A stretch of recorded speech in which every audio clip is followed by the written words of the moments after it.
Zokkoviç. Zokkoviç. İstediğim kiloya ulaştım. O yüzden diyetime en azından birazcık diyetimi seyreltmeye karar verdim. Ve o yüzden ilk işim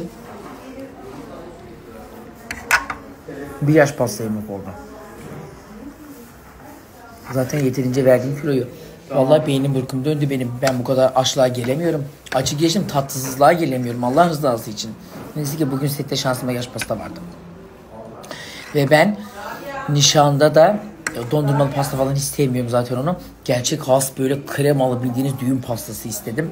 Ve benim en çok sevdiğim şey hani o düğünlerde böyle kağıdın içinde veriyorlar ya. Böyle sıyırıp da yiyorsun o böyle don krem şanti geliyor. Ona ölüyorum. Hatta benim böyle bir videom var. Sümeyra'nın düğününde bir pasta yiyorum inanamazsınız. Taktığım bir çeyrek, yediğim 5 katlı pasta. Dur o videoyu bulursam atacağım bak size. Ben size.